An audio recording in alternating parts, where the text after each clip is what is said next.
Hey everyone, welcome to the M&R show. I'm Ron. And I'm Malcolm. Hey, I mean, you see, we're back on our Zoom calls. We're over on our break. Today, we're going to be talking to you about three different topics. And our first one is it time to take the Los Angeles Clippers seriously in our championship contention? Malcolm.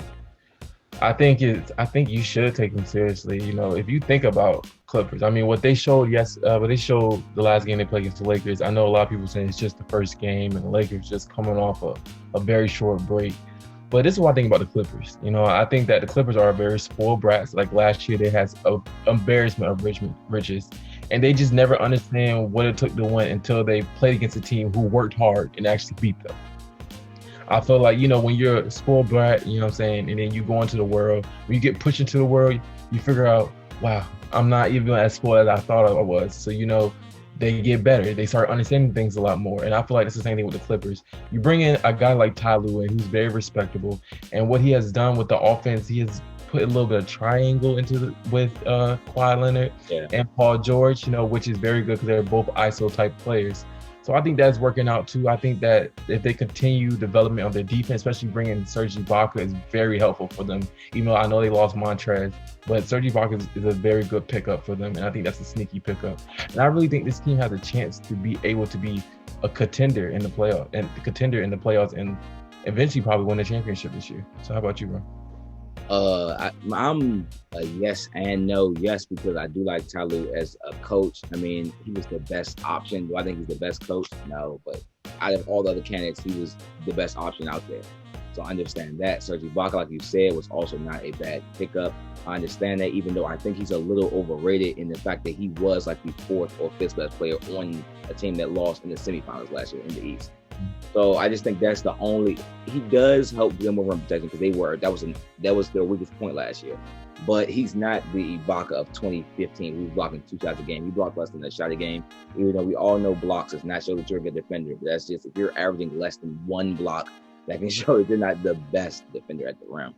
Also, they still haven't addressed the playmaking thing. I mean, they signed Luke Kennard to a big deal. I know everyone saw this. I think it's 4 years, 64. It has like incentives or whatever. I guess he's definitely a great shooter, but a playmaker he is not. He can run the pick and roll a little bit. We saw a little bit against the Lakers, so that was a little bit impressive. But the playmaking thing is still iffy to me at best. So I'm just really scared of that. I mean, they really still have no true point guard. I mean, Beverly, I don't think is really a true point guard. He's not, he's not good at getting others the ball, helping them succeed. He is very good off ball. I do think that's pretty good. And then I have two other things, which is that they're two stars, which is Kawhi's body is having the last two seasons. We can't guarantee that. And Paul George seems like he's actually better as a one or just with the ball in his hand. Off ball, Paul George has been now starting to become overrated because it seems as a two and off ball is when he's played his worst. His best playoff performances are when he had the ball in his hand.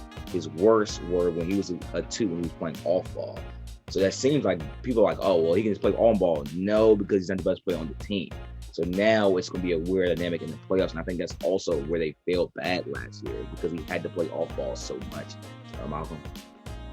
I mean, yeah, I understand what you're saying, but I think that what you bring in a guy, you still got Reggie Jackson there, and to understand that with the triangle, it's not you don't really need a point guard. You don't need a point guard to actually do what you got to do. If you look at other teams who've been successful, I know the last team who's really been successful with the triangle was the Lakers, and Derek Fisher wasn't really that type of point guard who was really controlling the offense.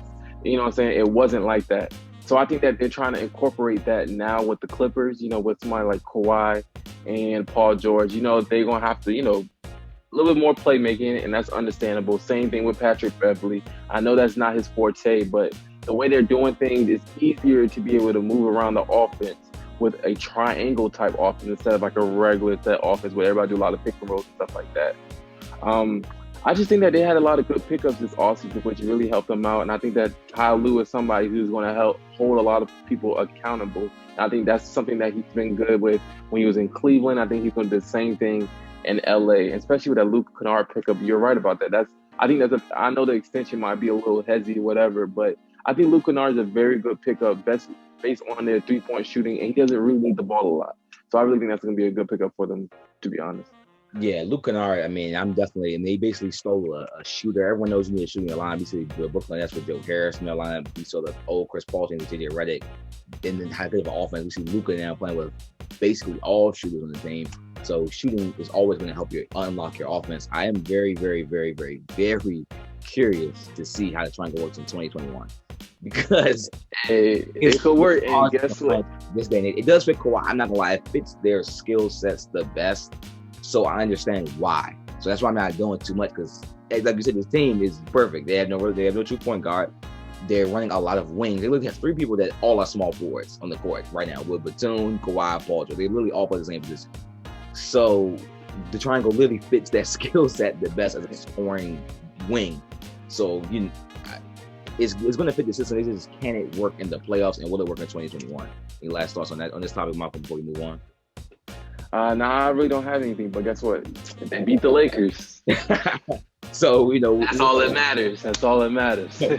We'll see it again. All right, now we're going to be transitioning to our 2 NFL topics. So first, we're going to be talking about our final AFC and NFC wildcard spot. I'll let you start this one, Malcolm. All right, so let's start off with the AFC. For one, let's just understand. So the last AFC spot is Miami Dolphins. They've been doing a very good job, but I just think that the Baltimore Ravens have a chance to be able to take this spot. Miami, I think that they're going to lose this week, and I think that Baltimore is going to win out for the rest of the last 2 weeks. And I really think that they're going to get the spot. Lamar Jackson has been doing very good lately, and with this offense getting a lot healthier, because they've been getting shot down with COVID, which is wild with the Ravens right now. But as you know, they got immunity. They got herd immunity now. So they're all together and they're ready to start this run. Their defense is good, still good. Their offense is still good when Lamar Jackson is playing. I mean, we all talk about how Lamar had to drop off, but as you see, if Lamar's not playing, the whole team's on a drop off. So you bring in a guy like Lamar, you know what I'm saying? And then Lamar is elevating the offense and he's doing good as of late. And I just think that with Miami, they're very good. Brian Flores has done a good job with this whole team as a whole. As last year, they was just rebuilding. They traded everybody away. And for this year, for them to be 9-5, first time be over 500 in a long time, is amazing for the GM and is amazing for the coaching staff. So good props to them. But I just think that the Ravens is going to win it for the AFC. How about you? Yeah, this was hard because I was looking at like the Colts maybe losing out, or the Ravens and Browns for that, see which 2 of them 100% were going to get in. I also picked the Ravens and the Colts. I didn't think Miami was going to lose. It's more so Miami's schedule versus the talent. It literally is because the Ravens, I think, play like the Bengals and another team that they're 100% going to win. So I know the Ravens are going to win out. That's a lock. So I feel like they're 100% going to get in there. The Dolphins play the Raiders. The Dolphins play the Bills. Unless the Bills literally sit Josh Allen week 17, I don't see them. I see them losing at least one of them, possibly both. I do think they'll beat the Raiders this weekend, but would I be surprised if they lost? I would not. The Browns, they're a lock in it, so we don't even need to discuss that. I feel like the Browns, the past couple of weeks. So I think the Browns, have locked the top wild card slot out of the 3. So. Yeah, sorry, Dolphins fan. Everyone knows I'm a big Tua guy. It's not your fault, but the schedule, you win 10 games, you've had to go. Even with 9 games, like you said, for Miami, was a good season. They also still have 2 first-round picks. Let's not forget about that from Larry Tunsil trade. They have their own pick, and they still have the Texans pick. So they're still rebuilding. Probably going to draft a receiver, which they have no really good receivers on the team. They have Devontae Parker, who's good, but he's like you can't have a receiver that's not even a top 15 guy. Like you have to. It's so easy to get a top 15 guy. You got to have that guy. So they're going to have to, rev that up. And Mike Gesicki was a good little tight end, so they have stuff to build on. So Miami fans, don't be upset about this. You still have more seasons to keep going. Time is not right now. That's it. It's just not right now. Yeah, it's right now. You want me to do I'll start with the NFC one this time. All right, so of course, there's 3 spots again for this NFC wild card. I do have the Cardinals getting in there.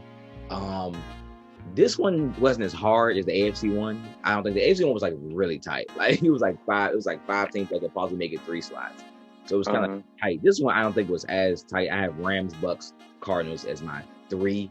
The Cardinals was of course the last one that snuck in at the end. I don't know. The Cardinals have been playing pretty good as of late. Kyler Murray. Only thing about this team that scares me is if Kyler doesn't play good, just like Seattle, the team loses. So this team cannot win unless Kyler Murray is basically at an A level, which is scary because again, people have off days. It's normal. So, but I think they get in. They have a decent schedule in the season off with. The Bucks are gonna. I think possibly they're gonna be the highest team going to the playoffs. I think they're gonna win the playoffs. No, but they're gonna. I think the Bucks are gonna win out, which will mean I think they get 5 straight wins to end the season, which makes them the hottest team going to the playoffs. And of course, the Rams. They did come off a pretty bad loss against the Jets. Embarrassing. Gase and Darnold. Good God, that was just bad. But we see, I think they're 33-0 if they lead at halftime. They did not lead at halftime. So when you see that with the Rams, you know, okay, this team could possibly lose this weekend, and that's exactly what happened. Malcolm. See, this is what I think. I understand what you're saying about the Cardinals. The Kyler Murray has been a very good talent. But if you look at the last 2 games Kyler Murray's playing, he's playing the 49ers, which, I mean, I understand that they don't have Jimmy Garoppolo, the Bosa, or Solomon Thomas, but at the end of the day, they're still a good team. And Kyle Shanahan still know what he's doing. He still know how to coach a good game. You know, and I guess they're not starting Nick Mullins this week, so that's actually good for Kyle Shanahan because Nick Mullins like to throw the ball, turn the ball over every single game like he did last week because they had so many opportunities to win last week. But, you know, I'm not going to talk about it because, you know, these Cowboy fans love to hear something about that. Wins, baby. Yeah. But, you know, the Cardinals have the 49ers. They have actually 2 division games to end the rest of the season. So they have the 49ers and then they have the Rams. Now, the Rams are doing good, and they're still trying to solidify their spot. So I know that the Rams want to play hard out, especially Kyler Murray playing against the Rams. It's just not really a good matchup because, as you see last time, what has happened. I think that the Bears are going to take this last spot because if you look at the Bears, they are playing against the Jaguars this week. And next week, you're playing against the Green Bay Packers, who are going to have the number 1 seed. That's really clinched in their favor. It's really nobody trying to come in, unless, you know, if Saints probably go crazy, but Green Bay doesn't really have nothing to play for. So I just think that they're going to be able to get that spot. So I think that they're going to rest their players. And I think that the Bears are going to be fine. The Bears are going to be playing a easy schedule with the Jaguars and then the Packers week 17. And then if you look at Mitch Trubisky has been playing great these past couple weeks when he got the job back again. And then David Montgomery has been, oh my God! Hey, if you have a fantasy, guys, just know if you got David Montgomery, I know y'all are praising God right now because he has taken me to the championship game. That's how so excited I am about David Montgomery and what he has been doing. And so I think Matt Nagy just saved his job, you know, for another year. And I just think that the Bears has done a good job, and I think the Bears is going to take the last spot. I mean, just like you say, I see what the Tampa Bay Buccaneers do. I know they're going to keep that spot. And same thing with the Rams. I know they're going to stay in playoff point. But you better watch out because you see this NFC East. I don't know what they're doing, but I think the NFC East is going to be hard to play against anyway. Either the Giants or the Washington playing against one of them. So we just got to see though. But I just think that the Bears are going to take this last spot in NFC, and that's just how it's going to go. And I feel sorry for the Cardinals fans. They did a good job, but another young small QB that Malcolm has put down today. Small QB. I'm just laying down the facts, you know? Laying down the facts. Montgomery's been playing really good. Sadly, I'm the person that dropped this guy on fantasy for Malcolm to get him in that league. So let's talk about that, how bad he was for the season. But he's been playing, like you said, I have in my other league, he's literally, I'm the championship in that league. He's been playing at the elite level. I think he's actually a top 10 back in fantasy. In real life, he's probably like really a top 10 this season, the top 15 back this season. He's been playing good. His difference from last season was 1, he's catching the ball better with Tariq Cohen out. 2, he's actually breaking tackles for once. He's not good at breaking tackles, but the last 5 weeks he's been doing a great job at finishing the run, which he was not good at before. So, and Trubisky, like you said, has been not throwing picks. So, literally, that's been keeping him in games. Just playing that role, not throwing picks, and he can run. This also should be my last thing is a lot of people thinking Foles was at this point was better than Trubisky. He is not. He cannot move in the pocket. The offensive line is not good in Chicago. And Foles does not have an elite O-line. He just can't play well. It's like a Matt Ryan. That line is acting bad. Or Brady even right now. We see they can't win. So, yeah. Any last topics on this are NFC, AFC? No, I already talked about everything, especially with the Bears, because I'm telling you, the Bears, if they play good, they already have a good defense. You never know what they're going to do. And, you know, I love Kyler Murray and what they have done. Cliff Kingsbury has done a very good job. At the end of the day, Cardinals do just lose sometimes to people that they shouldn't lose to, and I just think that they just need another year of developing. But they have a good solid core, so I have no problems with them next year of making the playoffs easily. Will probably be a very big contender in the NFC West next year. All right. Now, I know everyone's been waiting for this week. That's why we want to keep it for last. So these are our M&R weekly picks. Now we're going to start with Vikings versus the Saints. The Saints are a 7-point favorite. Malcolm, who are you picking for this? See, okay, let's go. So for the Vikings and Saints, I'm going to choose the Saints. Why am I choosing the Saints? One, the Saints are fighting for their life right now. And to be honest, this game could really go either way. But I think with the Saints, because at the end of the day, they got Drew Brees, and Drew Brees came back. I understand they don't have Michael Thomas, so that might be something that's going to kill them. But their defense is still top 5. They're still doing good. Kirk Cousins, if Kirk Cousins has a chance to make the playoffs, Kirk Cousins loves to lose it for everybody. And I just want everybody to understand that, because I am a Washington fan, so I know how that feels. And everybody on Twitter wanted to talk so much stuff about what I said about being a Washington fan and watching Kirk Cousins like the throwaway game, but he has a great stat.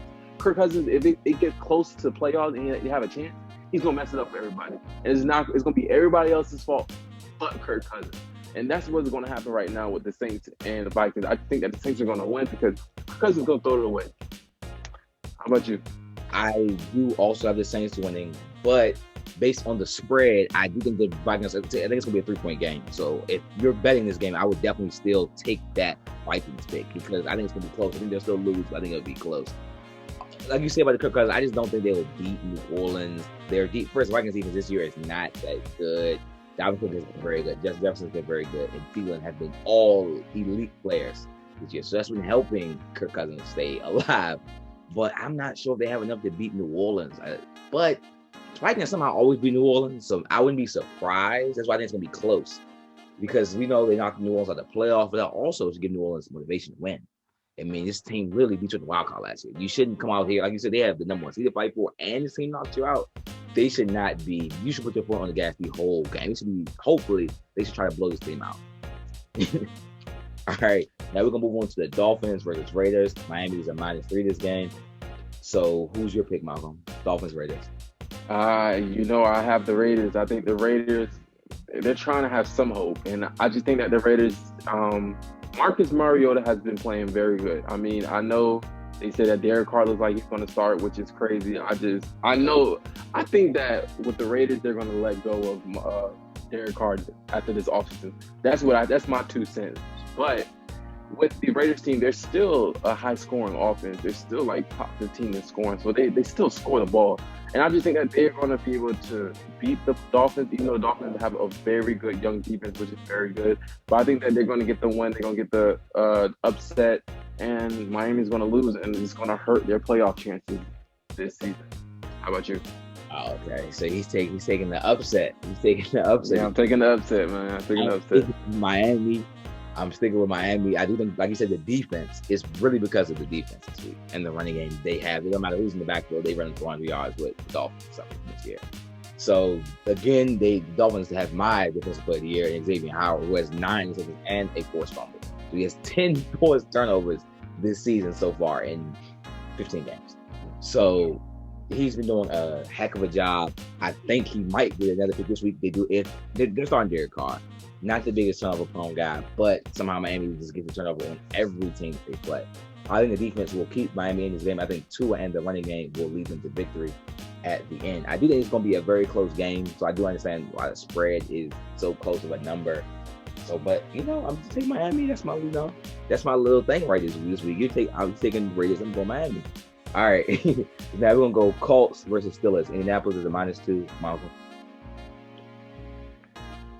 All right, let's just understand this. I want us to just stop for 2 seconds, guys, and just understand. Let's just listen.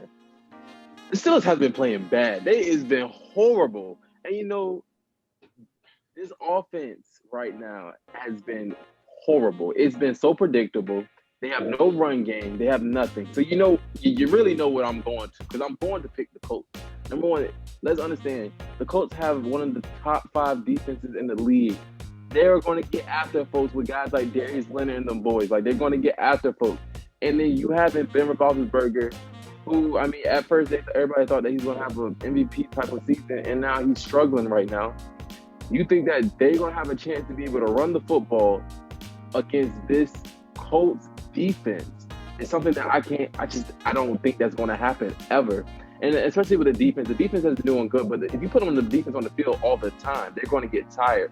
And you put him big old man Phillip Rivers over here. Phillip Rivers is going to want to get this win. I know he's going to want to get this win, especially with these running backs coming out and with these running backs and Hines and stuff like that. Like, they're going to take over these linebackers, which they do not have. They have a lot of injury issues right now with the Steelers, with the linebacker core. And I think that the running backs that the Colts have, they're going to take advantage of that. So I think that's something that you got to watch for. But I just think that the Colts are going to go out and win this one. How about you?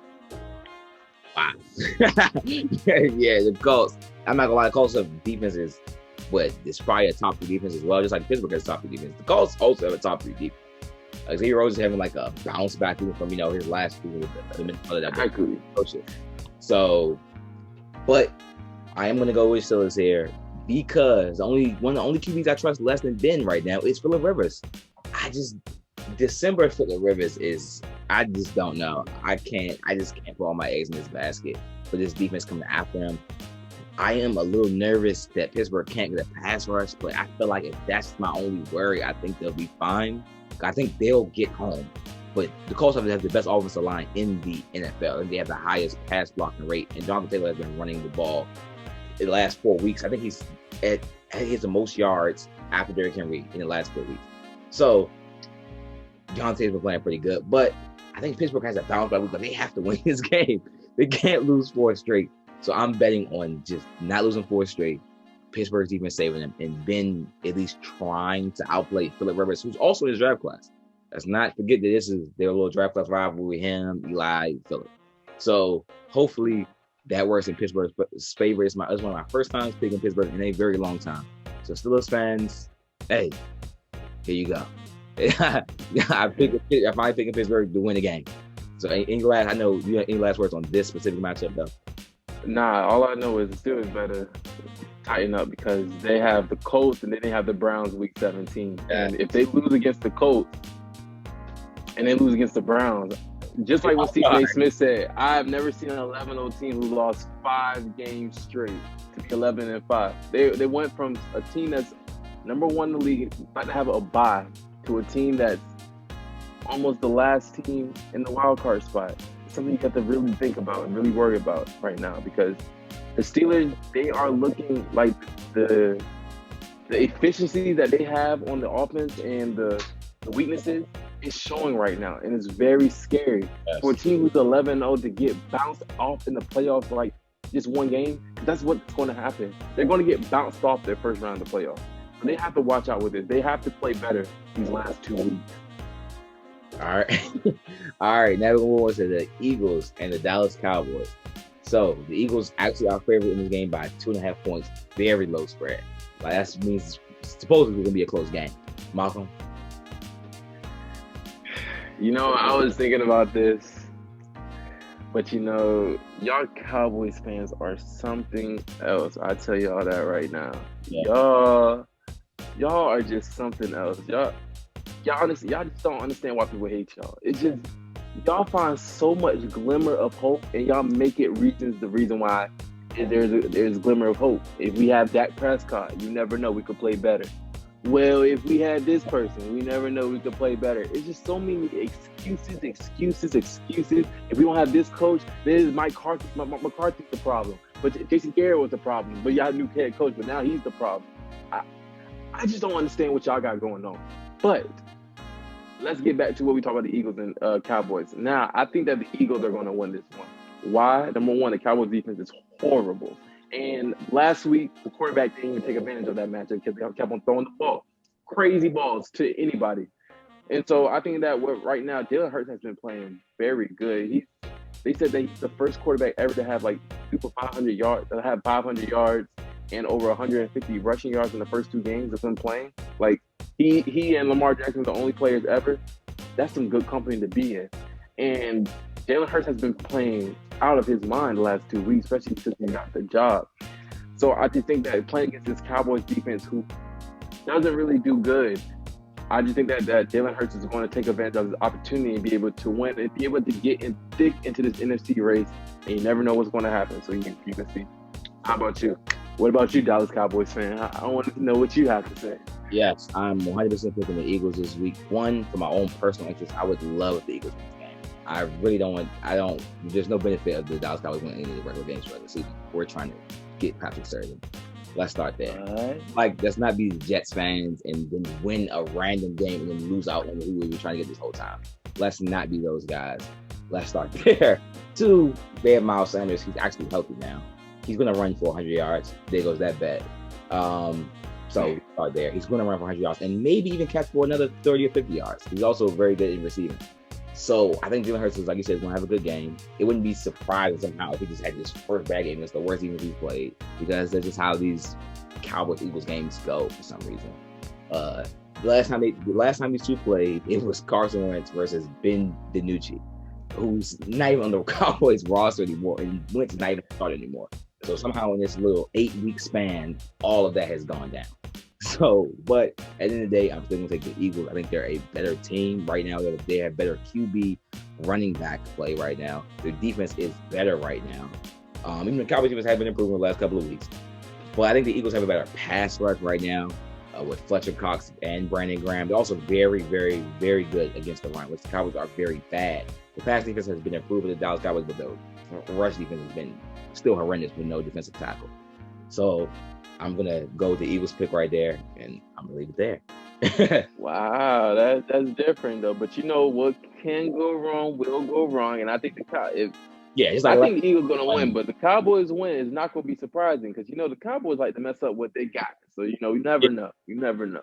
Yeah, so hopefully that's not do another last week where we scored 40 points. Now, like, we really couldn't score 10 2 weeks ago. So, anyway, all right, now we're going to move on to this Ram. We have 2 more picks left. So it's going to be Rams versus Seahawks and Titans versus the Packers. Let's start Rams, Seahawks. Come on. I think that the Rams are going to win this one. If you think about it, I just think that they just came off of last week of horrible loss with the Jets. And some things like that help you, you know what I'm saying, bro, let's get our act together, because we're not trying to lose this. We're not trying to lose again. And playing Seahawks would definitely bring everybody in the right thought process of how the Rams are. You know, take everybody to understand that this Rams defense is something not to be messed with. And when they're able to run the ball efficiently, you know, Sean McVay can be able to have a masterful game plan. I think that with the Seahawks, I mean, they didn't really show anything to me the last couple of weeks. I mean, if you've seen it, they've low-key been struggling lately, especially last week. I understand that they won, but they only scored 20 points. This is a far cry of how much they're averaging, you know, consistently. And I think that if you're able to, you know, pressure Russell Wilson, that's it. And I think the Rams are able to do that. So I think the Rams are going to take this win and be able to show guys what actual team that they are. They're not like the team that they had last week. How about you? Okay, this week I'm going to pick Seattle Seahawks. I'm taking the Seahawks because I think Russell Wilson's going to have a bounce back game. He hasn't had, his last 2 weeks have been subpar. He's 100% out of the MVP conversation right now. So if started, I think he needs to have a bounce back week. Also, Seattle is healthier right now than the Rams. Rams number 1 running back, who's been insane over the last 2 weeks, is out at Cam Akers, the rookie running back. I think it's going to hurt them, even though their running back committee and Darrell Henderson is good as well. I just think that Cam Akers was just so high. I think that's going to hurt them. In Seattle, again, Chris Carson's back, Rashard Penny's back, Carlos Hyde's back, all the receivers and the O-line's healthy. Jamal Adams somehow has like 9.5 sacks. He's their best pass rusher by far as a safety. So he'll probably get a sack this week. Why not? So 2 first-round picks, huh? That sounds like a good investment, huh? Literally. So, you know, hopefully, you know, he gets a sack this week. Hopefully Bobby Wagner looks decent this week. After his last 2 weeks of being very average. So hopefully he can have a bounce back week as well. All right, now we're going to move on to the Titans versus Packers. I'll start this one. I'm going to take the Tennessee Titans. I'm going to take the Titans because I think the Packers are very, very, very soft team. I think they can be ran on. Well, I know they can be ran on. Now the question is, how much can they be ran on? Also, Ryan Tannehill has been playing at an absolute elite level this season. Like literally, he's been playing amazing this year. And if you see Derrick Henry's splits before and after Tannehill, he literally was a great to Hall of Fame level running back. And the different splits, like it's huge. And Tannehill has like more touchdowns last year than Mahomes and more yards than Rodgers. It's just he's having that type of season. Not saying he's on that level, but those are the numbers he's putting up. I'll take it Tennessee. For me, I think it's gonna be the Packers. You're talking about the MVP this year. That's a hot take for everybody to understand. But Ron's been really big on Aaron Rodgers being an MVP. So I'm big on it now because I'm on the train now. I'm on the train now. So, but if you look at this team, yes, I understand that Derrick Henry is going to have a very good game. He definitely is. But if you're looking at this Packers team, number one with Tennessee Titans, they can't rush the passer. They really can't. So Aaron Rodgers can sit down, figure out what he got for Christmas, call his friends, make sure they want to go to the bar. He can do everything and throw to Devontae Adams. It's that quickly. They have a bad pass defense, and they can't rush the passer. Those are two things that you can't have playing against a guy like Aaron Rodgers. And I just think that with Aaron Jones coming in, he's able to run the football, and him and Aaron Rodgers be able to force feed Devontae Adams efficiently. I think that the Green Bay Packers will be able to win in the regular season. Now, we're talking about playoffs, it might be something different, but we're talking about the regular season now. And they play good in the regular season. Playoffs is a whole different story. So I just think that the Packers are going to be able to squeeze out this win and be able to get what they have to be done, unless Tennessee Titans rush, Aaron Rodgers. So, yeah. Yeah, this would be a run-heavy and heavy play-action game. I mean, that's what they do best, is just stick to that. The quick slant game for Tennessee has been really good with A.J. Brown and Corey Davis have both been having. Corey Davis has had like a huge. This is a contract year. He's been playing contract year level football right now. Like he's been playing that good. And A.J. Brown, of course, is a fly guy. Of course, when he catches it, he gets 20 yards. After he touches the ball. So we don't need to keep talking about this guy. But so this is gonna be. I can't wait to see. My favorite matchup this weekend is the Jair Alexander A.J. Brown matchup. I'm very excited to see that big receiver versus physical corner, small guy, but still physical guy. Any last remarks, Malcolm? All I know is Corey Davis about to have a good game. So people who are doing fantasy, make sure you watch out. Corey Davis might have a very good game this week because I think Jair Alexander is going to lock some stuff down with A.J. Brown. But hey, that's all I got to say though. So it's going to be a good weekend, especially with the NBA going on. It'll be a good. It's been a good time. It's been a good time. I just love sports. I really love sports. But yeah, I have nothing else to say though. All right. Well, make sure you all, like this video. Make sure you follow us on our Instagram and our Twitter at Malc and Ron Show. Malc and Ron Show.